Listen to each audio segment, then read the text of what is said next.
As you guys know, this is one of my benches. Alright, this bench is basically my, put together bench. This is where I do basically all the layouts, all the design, all the drawing, all the measuring, because it's almost the cleanest one I have. This is a very, very small shop. As you can see here, I got another production knife ready. This one's almost completely done. Alright, I gotta clean that up. This one is a new design template. This is for a hunter friend of mine. Really good guy. It's actually from work. So let me know if you guys are interested in this. But basically what he wanted to do was he wanted to be able to reach inside a deer or a buck or whatever to get in there and cut the guts out or whatever. So this is looking at like 6 1/4 overall. So it's a pretty small knife. Really cool deal. But anyway, that's coming along somewhere. I got some other knives that are done. I just got to make sheets for them. Okay, so these are coming along really nice, and these are the ones that I was able to stamp. Alright, so that's cool. Production blanks. Alright, have to get those out. More steel, obviously. And these are all my templates. As you can see, this one's a new template right here. This thing's a beast. This is basically the Timberwolf XL. So if you guys go on the website, Timberwolf was a little, it was a nice tactical knife, but this one is way bigger. So that's another idea I'm coming up with. Alright, and then I got all my templates up there. Some templates are store-bought, some of the ones are the ones that I make.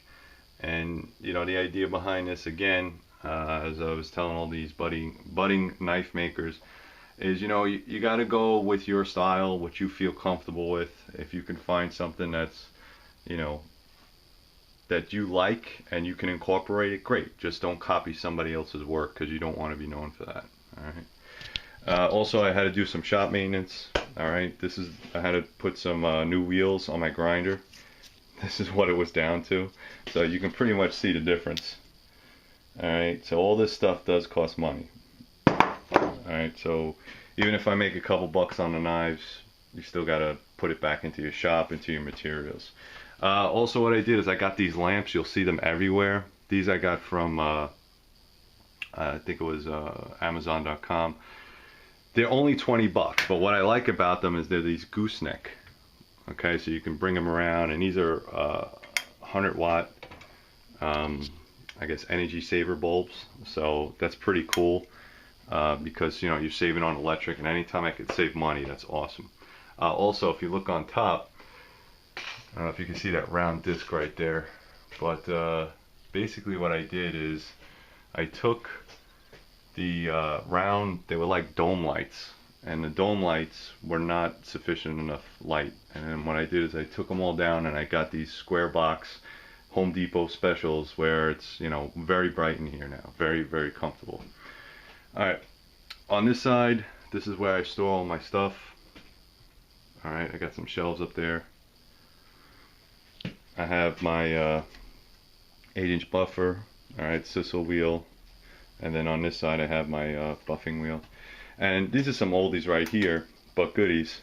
This is my Grizzly combo. Now on this side was a grinder, and then on this side is the sander. Alright, it was pretty decent. It was only like 100 bucks. So if you're looking for like a grinder sander and a nice little setup, this kind of works. I think these are 2 by I can't remember I don't know what these are, but they're like pretty common, and I got quite a few of them. So I didn't want to once I got the new Grizzly sander, I didn't want to omit this, because this kind of works very well on like a flat surface. If you needed something to sand down, like a handle or something like that, you can just drop it onto the little shelf there at a perfect 90-degree angle, and it's adjustable and it'll work. And then of course my 1x30 sander always comes in handy, no matter how many sanders I have. So if you look at it though, it's staggered, and I don't know if this will help you, but it did help me. If I put them all on the edge right here, what would happen is this wheel would get interfere with this, and this wheel would get into this. So what I did is I took the middle one and I just pushed it back, and these are all bolted down to the thing right there, so you know it's not going anywhere. So that kind of helped me out a little bit. You know, bottom shelf is just more storage. I got Kydex in there, all kinds of stuff over there. You know, again, on this bench I have all my clamps, more storage underneath, and then I have even more storage underneath that, all more tools, shop tools. Over here I have all my extra parts, some steel in there. If I can get this open. This is brass. You know, these are really great. They're from Home Depot. They're cheap. This is all my Carter right here. Alright, so different pieces of my Carter. G10, some extra pieces in there. Alright, around on the bench. I don't know, some of you guys might have seen this video on City Survivalists, but basically what I did is I created a bunch of different spools. These are like spool hangers. All it is Home Depot type style stuff. You know, you get your threaded rod with your bolts and your clamps, and this is all aluminum base, and then, you know, as you need it, you can use it, you know, spin it off. You know, this is all my 550 cord. The only problem with this is that it gets very dusty, so I got to clean the 550 cord before I actually use it. But these are actually, I made these out of plywood and some PVC. There's a video on that also, so you can see right there. That's all PVC. Alright, very simple to make. I could put my cable, my wire, anything that I want to use for wraps, I can put it up there. So that actually is incorporated into the bench. Alright, just a little tip right there. On this side again, I have my Dewalt Chop Saw, and then underneath that my table saw. I don't really use it as much as I need to because it's a chop saw. I'm working with steel. It would be better to have a steel chop saw, but this is what I have. Steel chop saw I might get in the works, but again, as you can see, you know, I don't have a lot of space. So this is my metalworking bench. You guys probably saw the video on that where I cut everything out. I took all the rust off and I repainted it. This is a bandsaw. Let me put some more light on here. This is my Skills bandsaw. I think they call it the 9-inch. Pretty decent. I use it mostly for my Carter. I don't use it for steel because you need something a little bit heavier. So this is not going to work, but it will work for, even though they have steel blades, I've tried it and I just can't get through. So more than likely what I'm going to use this for is, it's always going to be for my Carter or wood or something like that. Alright, I have on my table. This is, you know, my grinders, my cutters. This is all the stuff that I'm going to use to cut the steel with. Alright, have some extra stuff back here, some pins. You know, always have enough glue. A little messy right now, but I was cleaning up yesterday. I do have another pegboard. Alright, so I have all my hammers, my mauls, ear protection, clamps. This is where I keep all my clamps because this is where I'm doing all my Carter work. Alright, again I have another one of these gooseneck lights. Alright, plenty and plenty of these. Alright, you're going to need a lot of cutting wheels. Some sharpening tools. I do have my Dremel. Alright, and everybody has seen this before. This is my Grizzly model G1015.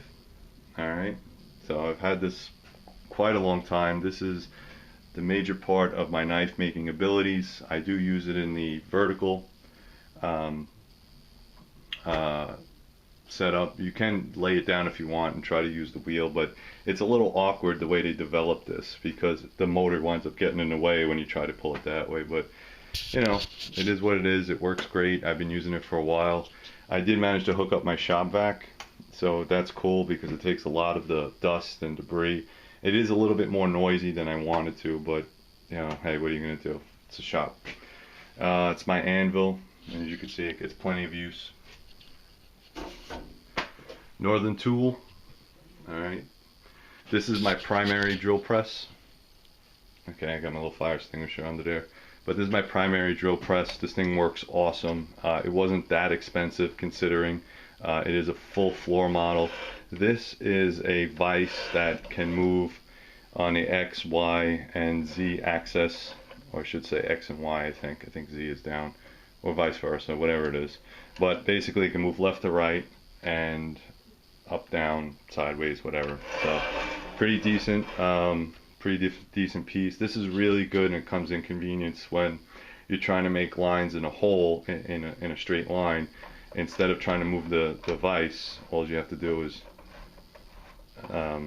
you know, use the screw that's attached to it, and it works pretty well.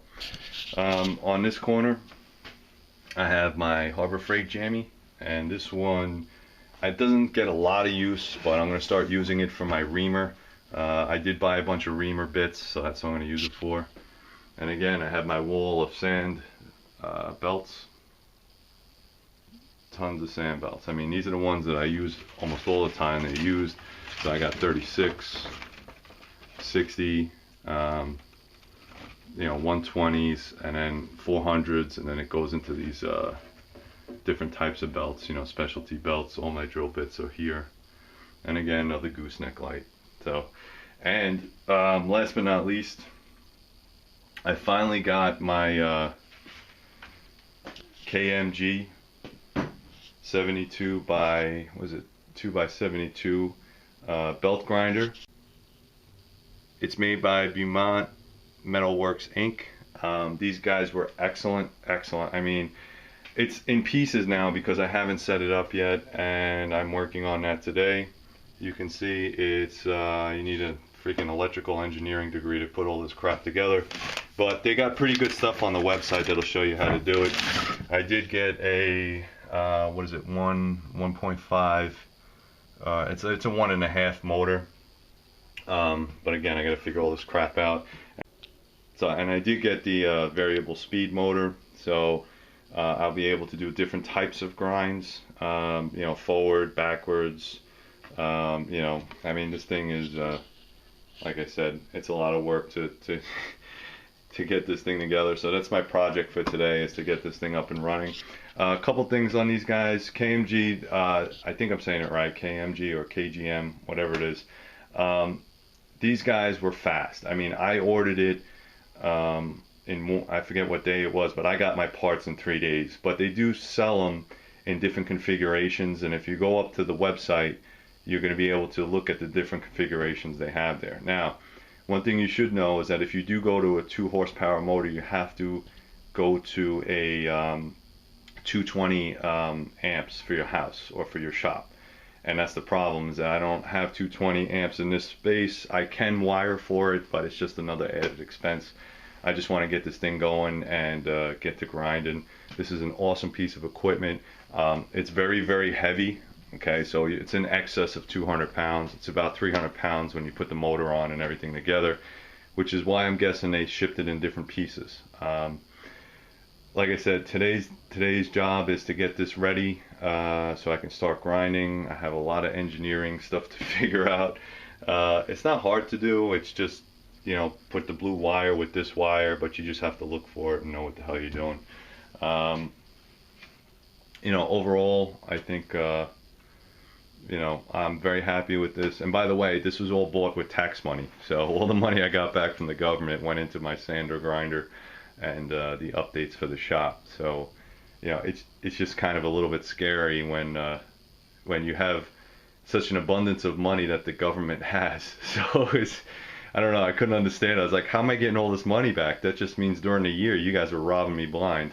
So in any case, it's really cool. It's not set up completely, but I did get the 10-inch wheel, and I do have the platen piece for it. All right, I did. This is an extra piece, so you can switch it out, and they have all kinds of adjustments and extra pieces that you can, you know, put on the machine. So if you want, I think they have all the way down to like a 1-inch wheel, all the way up to a 14-inch.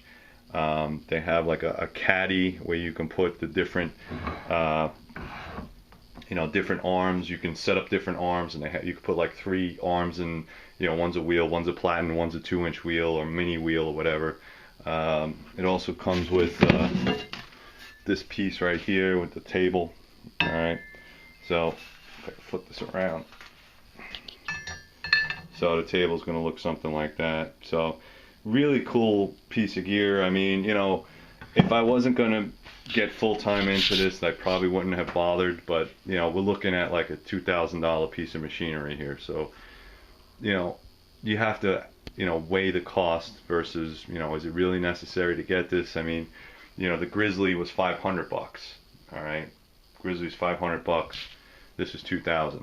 And they do have cheaper models up there. You don't have to get the variable speed. This box in itself is almost $900. So that's the biggest expense. It's not so much the steel. They have one up there for 1,500 bucks. And it's a 3-speed, but the way it works is they have a wheel on there that has 3 different dials. So it's more of a manual kind of thing. You just take the belt off and you adjust it that way. I honestly said, you know what, if I had the money, I might as well just go all out and just get it done. But this will allow me to do every single grind I want to do, whereas the Grizzly, I was doing a lot of flat convex grinds or Scandi grinds. This one I'm going to be able to do hollow grinds and all kinds of different stuff. So check them out if you are interested in a big model grinder. I think it's excellent piece. I know there's a lot of videos out there on guys that use this. It's very comparable to the Batter model. I did look at Batter and I did look at Burr King. And Burr King, you know, like I said, they were a little more expensive. But here's the thing, they were more expensive and they came with less accessories. So I didn't understand that. I mean, the difference here is that you have to wire the stuff yourself. Okay, and when I spoke to the guy over there, he says, look, if there's any problems, just call us up, we'll walk you through it. So that type of small business, I'm more than happy to get. I'm not saying that the other companies wouldn't do that, but you pay more and get less. For this, you pay more, you pay less and get more. So I got a lot more pieces here. You know, they wanted $2,800, whereas this I paid with shipping $2,200, and I got, you know, all the wheels and everything that I needed. So, you know, I would check them out. I'll put a link down if you're really interested in looking at their stuff. If you have the tax money, you know, instead of buying something else, you might want to look at this if you are going to be a knife maker. All right, and that's pretty much it, guys. So I hope you enjoyed the tour. A lot of work gonna happen. When I get this thing up and running, I'll do another video. You know, it's going to take me a little bit. You know, I'm not an engineer, but it doesn't look like it's that hard to set up. You know, just going to have to figure it out. Alright guys, hope you enjoyed the vid. That's what's going on with me. Talk to you soon. Out.